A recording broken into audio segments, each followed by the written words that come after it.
Welcome to our third meditation on the Gospel of Mark. We're coming towards the end of the first chapter now, and we will be reading from verse 35 to the end, the final 10 verses. And already in this first chapter we are aware, it's hard not to be aware of the pace of Mark's narrative style, moving quickly from scene to scene. But our reading today begins with a moment of stillness, as though everybody is after Jesus, wanting to receive something from him, learn something from him.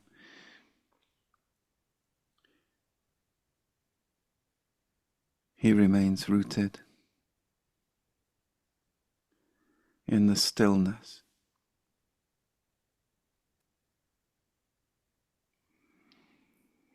Let's take a breath before we begin the reading.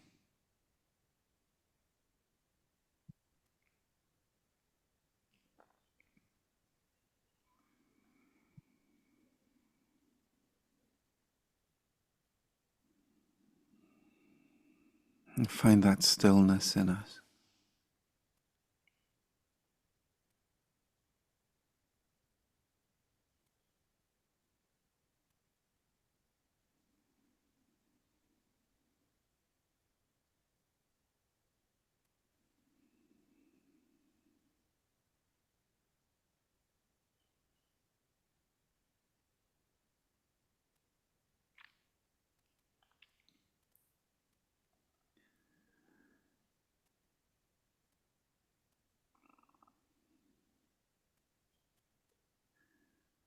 So we will read this 3 times.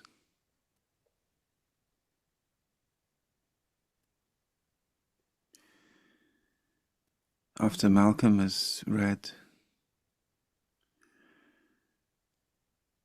the first time, the 3 of us will engage in conversation responding to that first reading.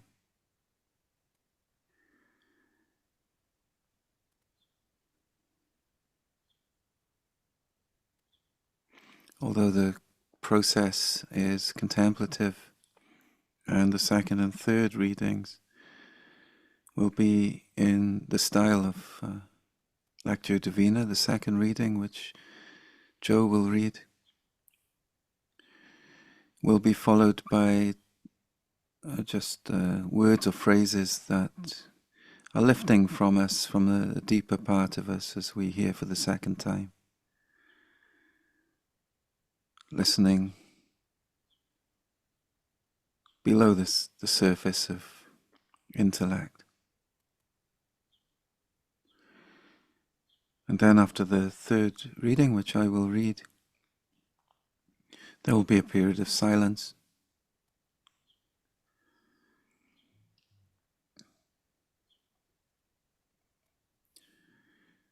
In Lectio Divina, this is contemplatio,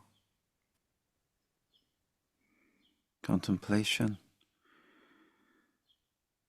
Contemplative prayer is not contemplation in the way of thinking about something, but more in the chewing over at ever deeper levels of us.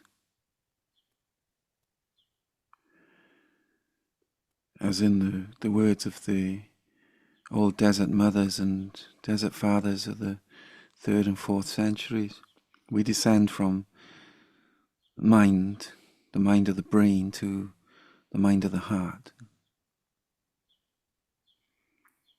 and to the prayer of the heart.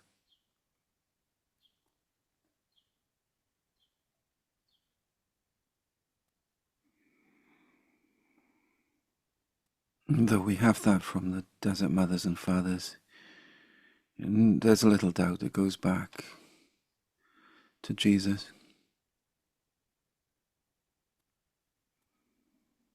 to his way of praying.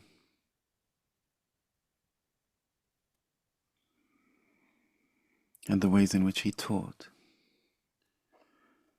his followers to pray.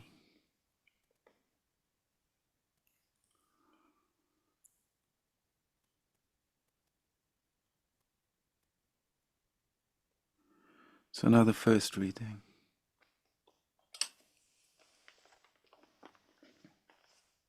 In the morning, while it was still very dark, he got up and went out to a deserted place, and there he prayed.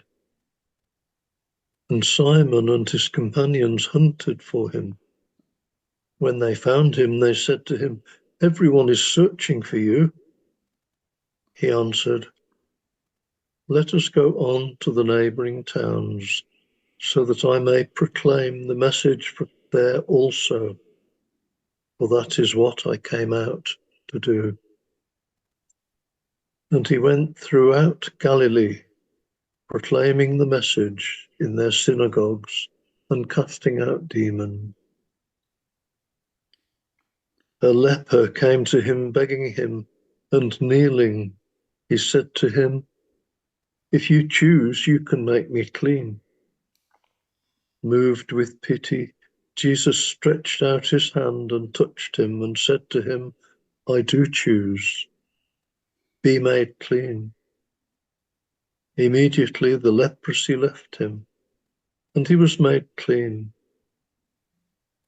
After sternly warning him, he sent him away at once, saying to him, "See that you say nothing to anyone, but go, show yourself to the priest, and offer for your cleansing what Moses commanded as a testimony to them." But he went out and began to proclaim it freely and to spread the word, so that Jesus could no longer go into a town openly, but stayed out in the country, and people came to him from every quarter.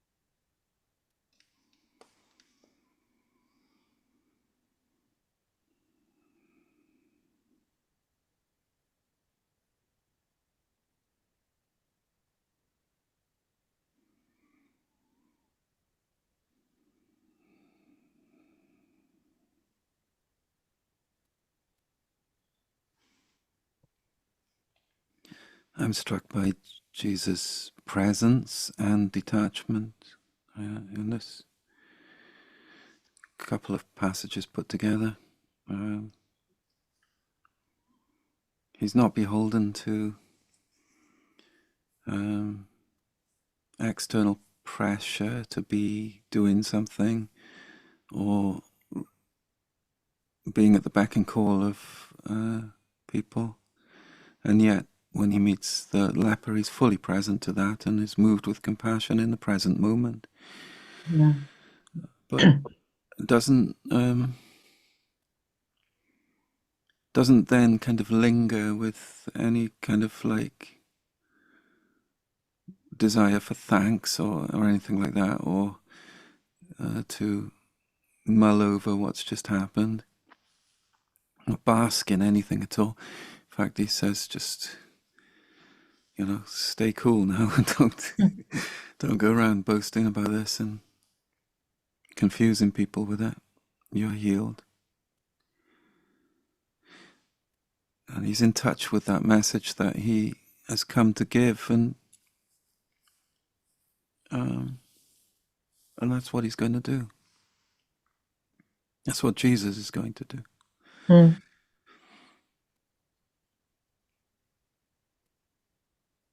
And there is that contrast between the initial retirement to a deserted place and praying, that initial contemplative prayer and the subsequent action. It's through contemplative prayer that we become able to act in that way, that we can find real, true compassion. If we're just active in the world all the time, we lose those roots. Mm. Contemplative prayer roots us in the divine. Yeah. Mm. And it helps us to know what action is appropriate or what words are appropriate at any one time. Because going out or coming in a sense is not, in a sense, is not the point, is it? The point is to be present in going out or coming in.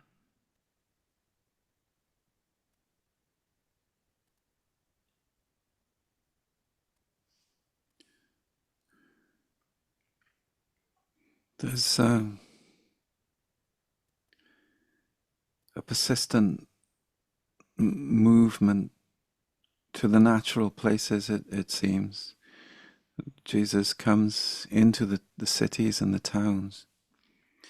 But now, because of the fuss about this healing, and this will be repeated, of course, in the gospel a number of times, Jesus kind of retreats into the wilder places.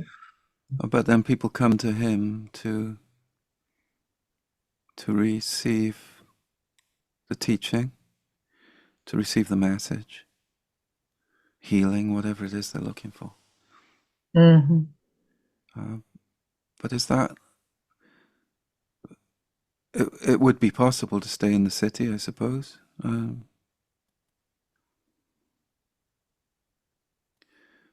Is that helpful to Jesus himself to be reminded of creation?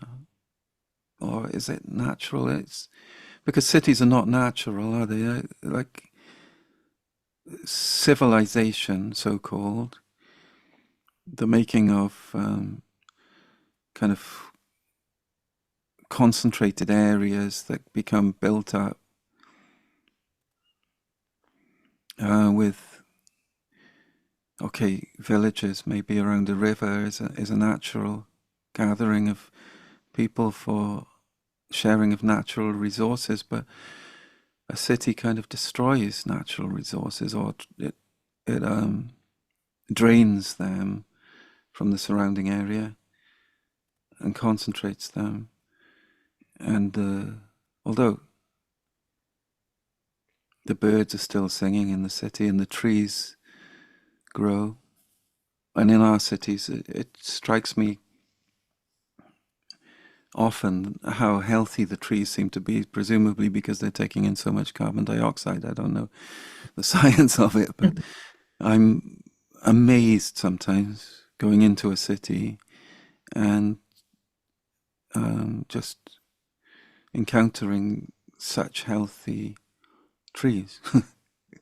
But that's kind of, I'm walking away from what I was exploring now. So is nature, is that something Jesus is seeking, or is he just trying to get away, a bit of quiet? I wonder.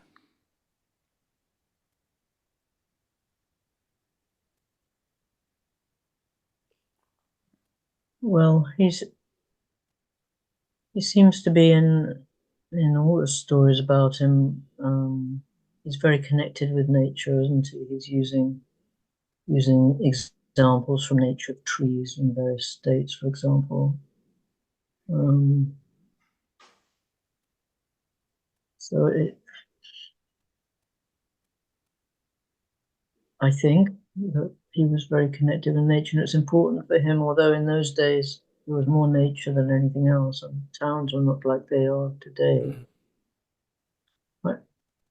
I'm just wondering, whether there's two levels of understanding. So I'm sure there's more than two, but because on the surface there's the sort of idea that he's trying to get away, but in the first part he's praying in the deserted place, and Simon and his companions hunted for him, um, and everyone is searching for you, and then it's almost as if he sort of says, "Well, we better get on to the next town because I need to proclaim my message there too." Um, and then he's forced out into the country in the second part, isn't he? He's going in the town, and then he's forced out into the country. So there's this constant going out and coming in. Mm. I'm not sure what I'm saying here. Do you mean on a spiritual level, like the coming in and going out of the temple space, for example? Yes, we're within on a spiritual level, that we have work to do in the world, I suppose, and that's what we're doing here. We're incarnate, um, and but we can only do that in the way that we were saying earlier on. If we can only do that non-egoically and authentically, if we're constantly returning to source, constantly returning to the inner, to the country, to the deserted place. Yeah. But there's a movement, there's a kind of stirring in this, isn't there? There's a kind of movement in and out. Mm. I don't know what I'm saying, really. I'm just observing. Malcolm, can you help?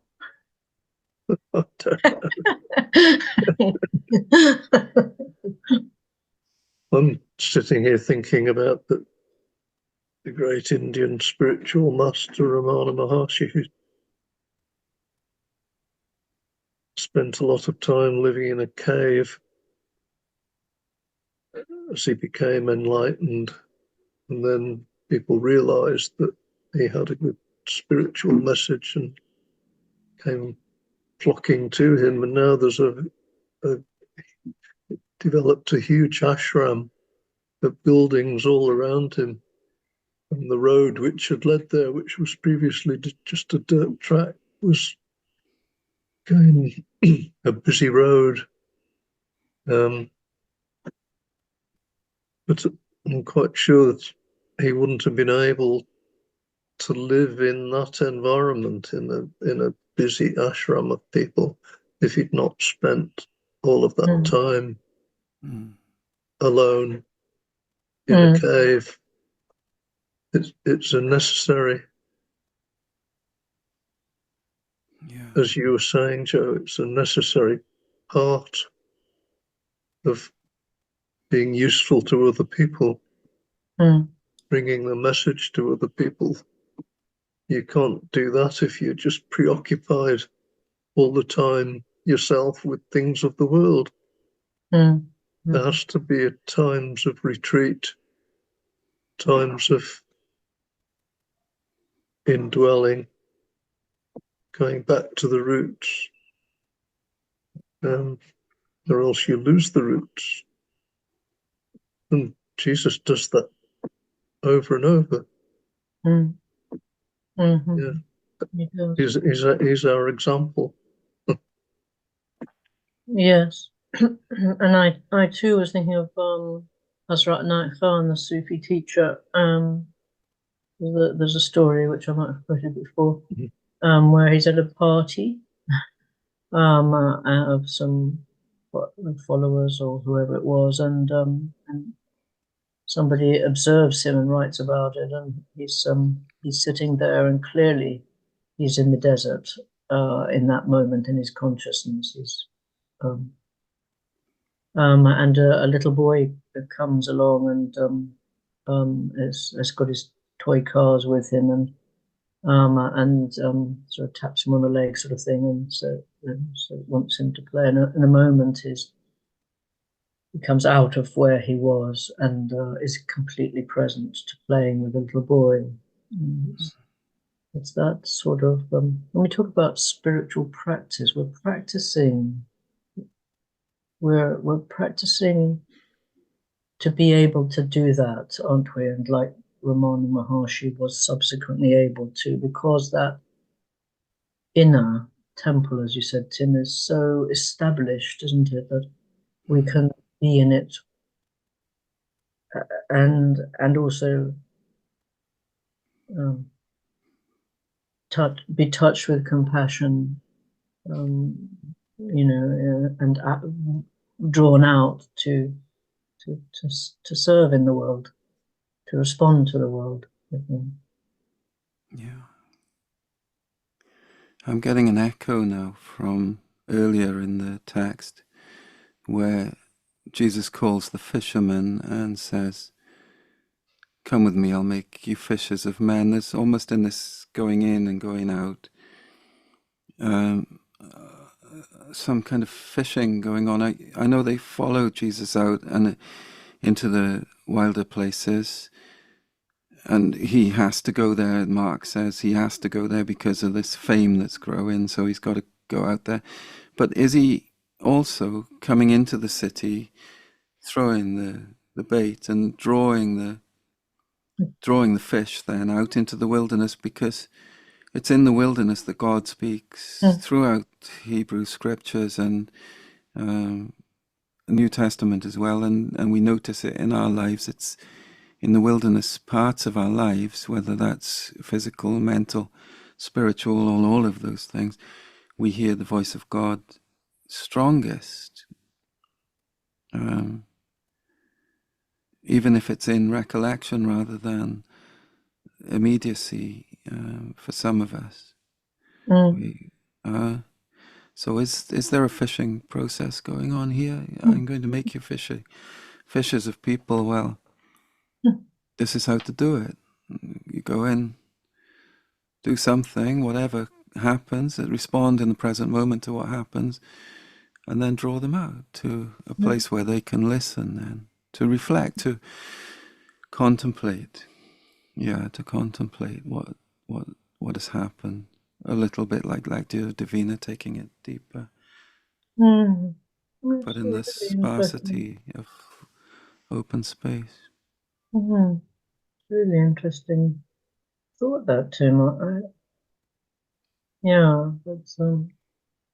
It's actually almost a strategy, a conscious, deliberate act. Yeah. To draw people to him. Yeah. Not just to him, but to the space in which they can receive the message.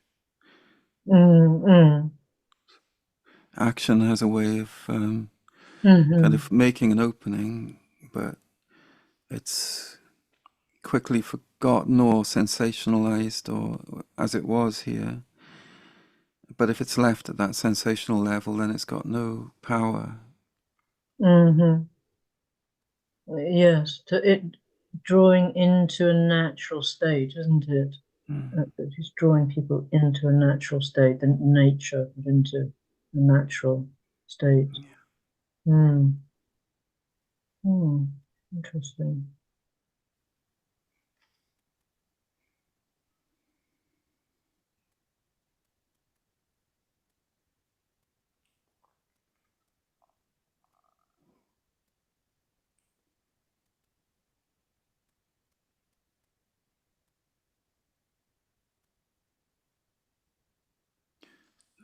Oh, just one more thing about that strategy element of it.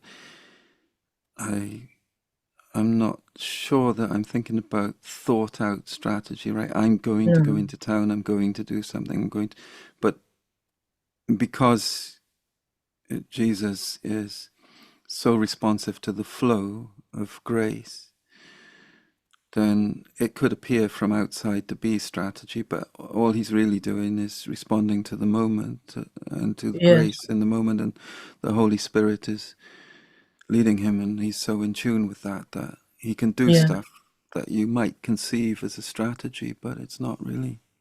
no, no. Yes, I agree. I didn't really mean it as a sort of No, no. mental thing. It wasn't the best word to use, but as a, yeah, guided perhaps. Mm. Yeah. Mhm.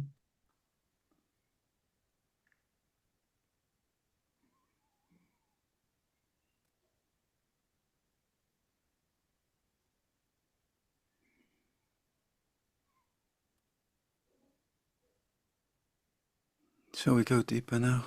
Yeah, let's.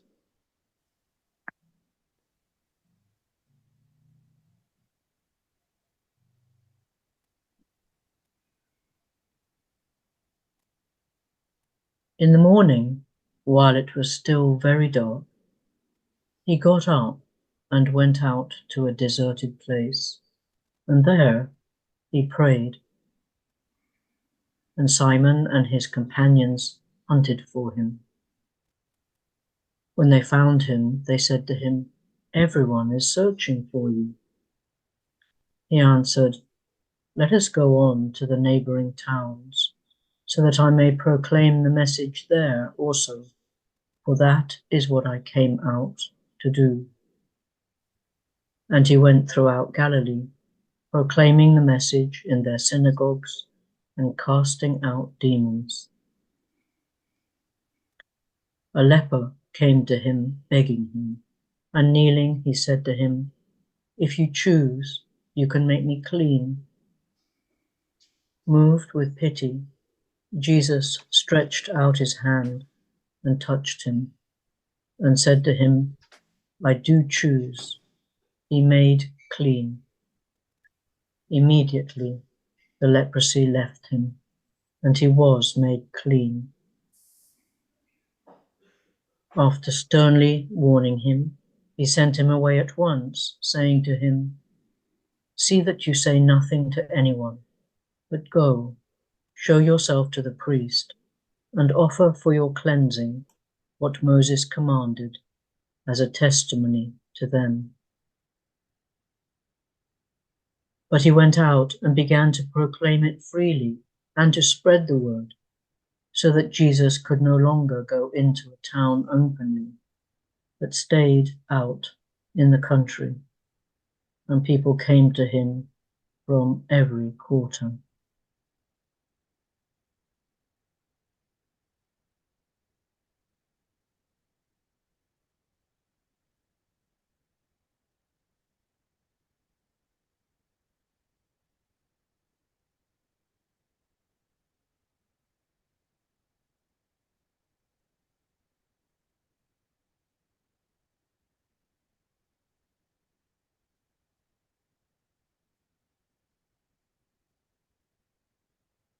Moved with pity, touched him.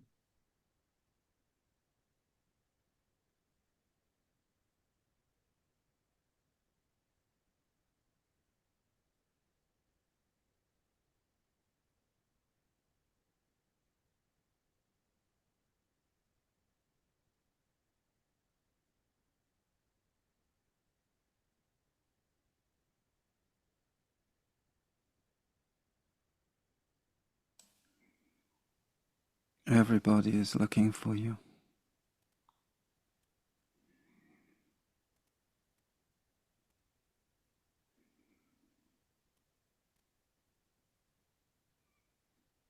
Deserted place.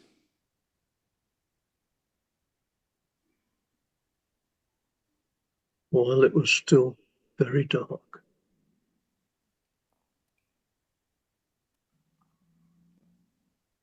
To pray.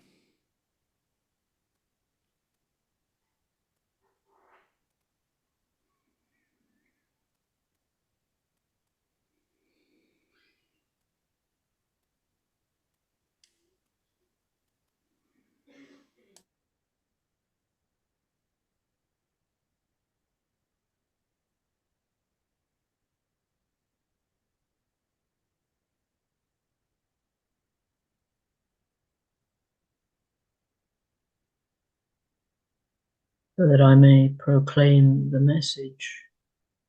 There also, for that is what I came out to do.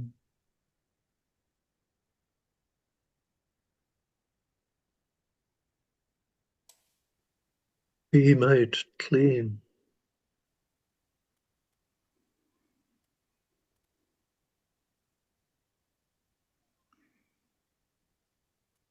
Go on your way.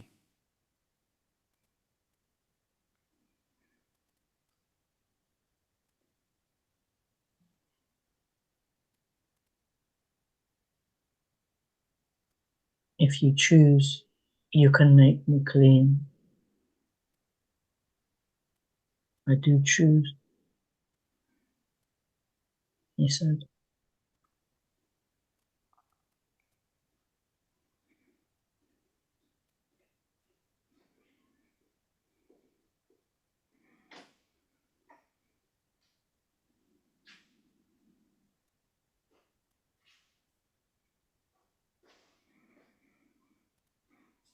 He went out to a deserted place.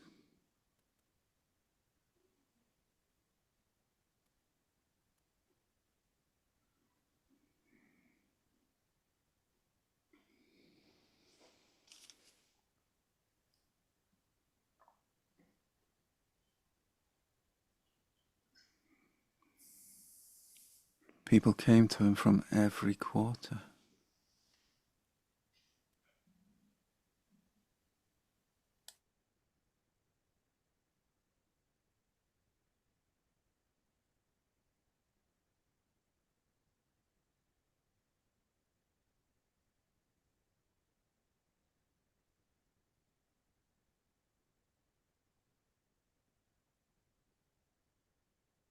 I know if I invite you,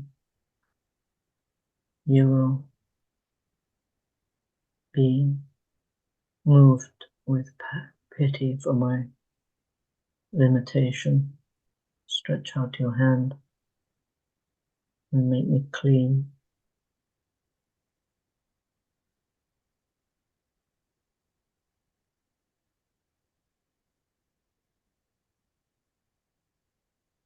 Don't go around telling everybody about yourself.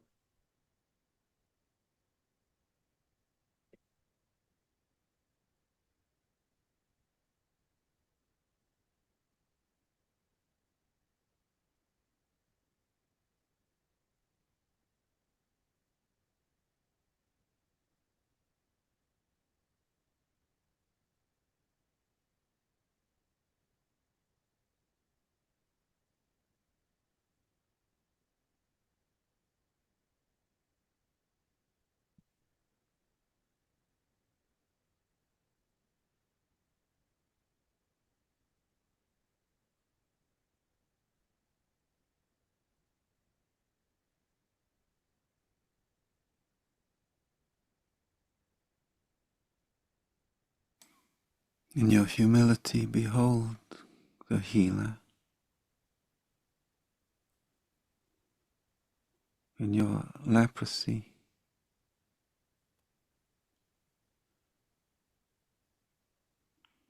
in your boasting, the Christ cannot stay.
Christ is a divine net in which he catches the souls that are drifting by.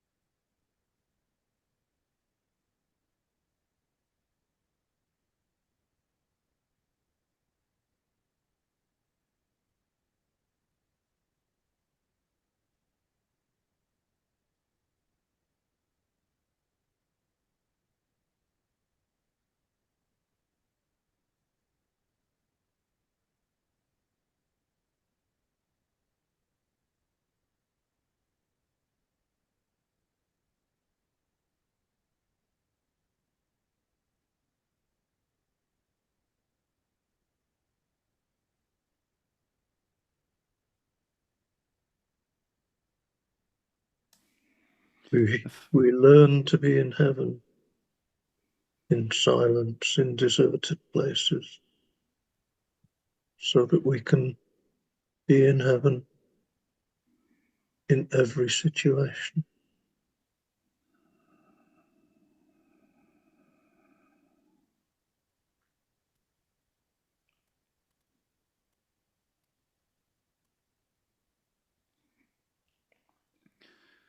The third and final reading,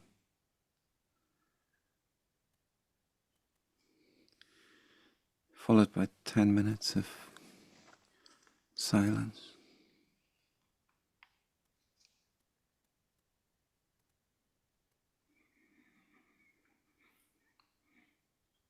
Chapter 1, verse 35.